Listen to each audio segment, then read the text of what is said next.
प्यारे दोस्तों, सऊदी में रहने वाले एक हिंदुस्तानी ड्राइवर ने जब एक सऊदी शेख की बेटी से शादी की तो इन दोनों के साथ खाना ए काबा में कौन सा मोजेजा पेश आया जिसे देखकर सब दंग रह गए।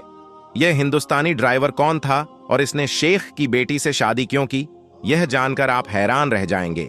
लिहाजा यह हकीकी वाकया जानने के लिए वीडियो को आखिर तक जरूर देखिएगा। वीडियो को लाइक और चैनल को सब्सक्राइब करना हरगिज ना भूलें। तो चलिए वीडियो को शुरू करते हैं। प्यारे दोस्तों, यह वाकया सऊदी में रहने वाले एक हिंदुस्तानी ड्राइवर का है जिसका नाम आसिफ बताया जाता है। दरअसल सऊदी के मारूफ शहर दमाम के 70% लोग तेल निकालने के कारोबार से वाबस्ता है और यह तमाम लोग इंतहाई अमीर हैं। इस इलाके में एक अरबी शेख रहता था जिसका नाम शेख जाहिद बिन हनान था। वह ज्यादा अमीर ना होने की वजह से एक ट्रक चलाया करता और अपनी 3 बेटियों और बीवी के साथ दमाम के इसी इलाके में रहा करता था। इसकी कमसिन बेटियां इंतहाई हसीनो जमील थीं।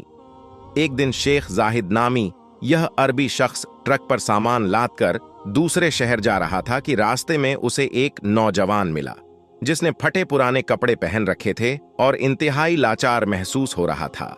उस नौजवान का नाम आसिफ था जो कि हिंदुस्तान के शहर गाजियाबाद से ताल्लुक रखता था।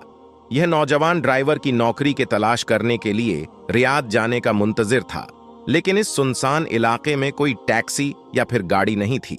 इसी बीच शेख जाहिद का गुजर यहां से हुआ जिस पर आसिफ नामी नौजवान ने हाथ के इशारे से शेख जाहिद को रुकने को कहा।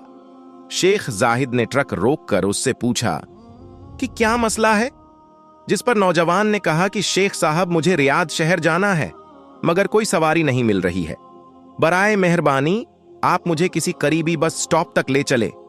यह सुनकर शेख जाहिद ने उसे अपने ट्रक में सवार किया और बताया कि मैं भी रियाद शहर को ही जा रहा हूं, इसलिए तुम्हें फिक्र करने की कोई जरूरत नहीं, मैं तुम्हें रियाद शहर तक ले चलूंगा। प्यारे दोस्तों, आसिफ नामी नौजवान ट्रक में सवार होने के बाद शेख जाहिद से गपशप करने लगा। शेख जाहिद ने आसिफ से पूछा कि बेटा तुम क्या करते हो और तुम किस मुल्क से ताल्लुक रखते हो, क्योंकि तुम अरबी तो मालूम नहीं होते। जिस पर आसिफ ने बताया कि वह हिंदुस्तानी है और यहां ट्रक ड्राइवर की जॉब की तलाश में मारा मारा फिर रहा है। शेख जाहिद आसिफ से कहने लगा कि अगर मैं तुम्हें अपने पास जॉब पर रख लूं तो क्या तुम मेरा ट्रक चलाकर ईमानदारी से सामान को एक जगह से दूसरी जगह मुंतकिल करोगे। यह सुनकर आसिफ नामी नौजवान बहुत खुश हुआ और कहने लगा, क्यों नहीं शेख साहब, मैं पूरी ईमानदारी से अपनी ड्यूटी सर अंजाम दूंगा। यूं आसिफ नामी हिंदुस्तानी नौजवान शेख जाहिद के यहां नौकरी करने लगा।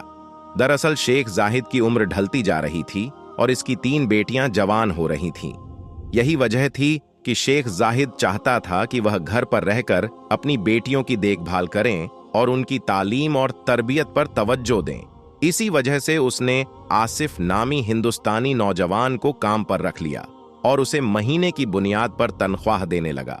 आसिफ भी पूरी ईमानदारी से अपनी ड्यूटी कर अंजाम दे रहा था और कुछ ही महीनों में उसने अच्छी खासी रकम जमा कर ली, क्योंकि जब वह ट्रक लड़ करके किसी कंपनी में अनलोड करने जाता तो उसे अनलोडिंग के भी पैसे अदा किए जाते हैं। यूं आसिफ नामी नौजवान शेख जाहिद के यहां नौकरी करते हुए दूसरे तरीकों से भी पैसा कमाने लगा।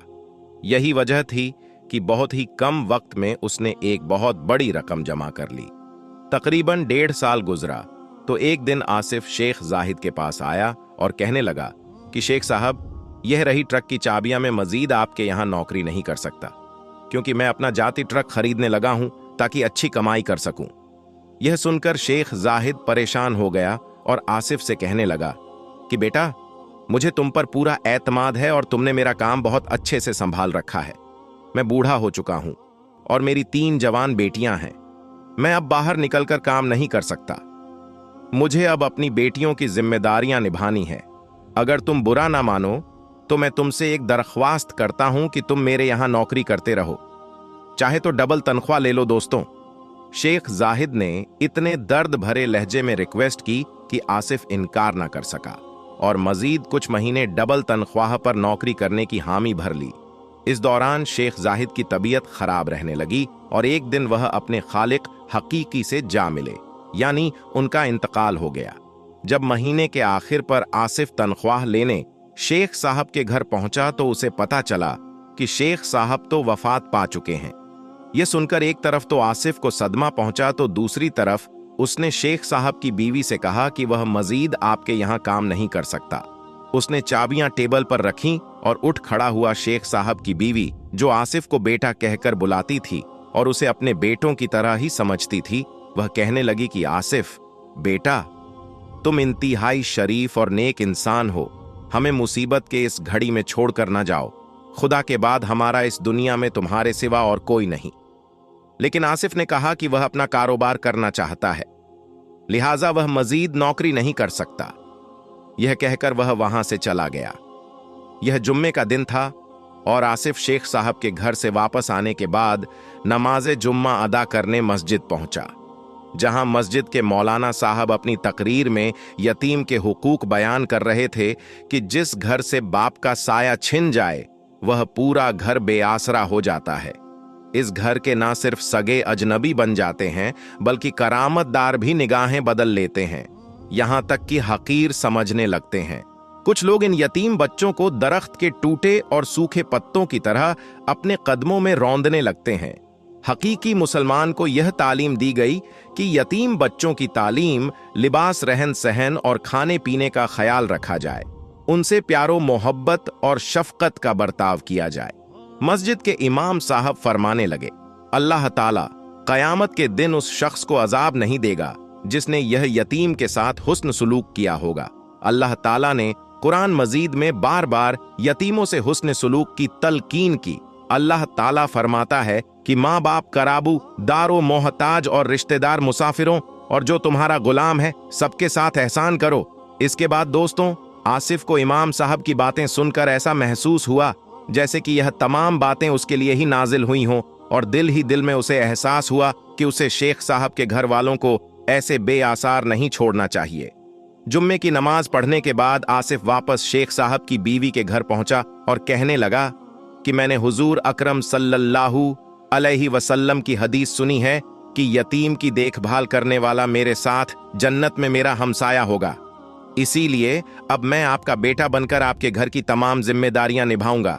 जिसके बाद आसिफ ने शेख साहब की बीवी की इजाजत से उनका कारोबार संभाल लिया और देखते ही देखते एक ट्रांसपोर्ट कंपनी बना डाली। यूं शेख साहब की बीवी ने अपनी सबसे बड़ी बेटी का निकाह आसिफ से कर दिया, मगर 3 साल गुजरने के बाद भी आसिफ के यहां औलाद ना हुई। एक रात शेख साहब की बीवी ने ख्वाब में देखा कि कोई कह रहा है कि अपनी बेटी और दामाद से कहो कि खाना एक काबा में मकाम इब्राहिम के सामने सजदा रेज होकर दुआ मांगे, अल्लाह इन्हें औलाद से नवाजेगा। जिसके बाद शेख साहब की बीवी ने अपनी बेटी और दामाद यानी आसिफ को यह ख्वाब सुनाया, और जब इस ख्वाब पर अमल किया गया तो कुछ ही दिनों में अल्लाह ताला ने खुशखबरी दे दी। फिर उनके यहाँ बेटा पैदा हुआ जिसे आगे चलकर कुरान करीम का हाफिज बनाया गया। आसिफ अक्सर कहता कि मेरा बेटा काबा में की गई दुआ के बाद पैदा हुआ, जो किसी बड़े मौजेज से कम नहीं। तो दोस्तों, यह थी आज की वीडियो कैसी लगी कमेंट करके जरूर आगाह कीजिएगा। वीडियो को लाइक और शेयर भी जरूर कीजिएगा। आज के लिए बस इतना ही दोस्तों, आपसे फिर मुलाकात होगी एक ऐसे ही बेहतरीन वीडियो के साथ। तब तक के लिए अस्सलाम वालेकुम, अल्लाह हाफिज।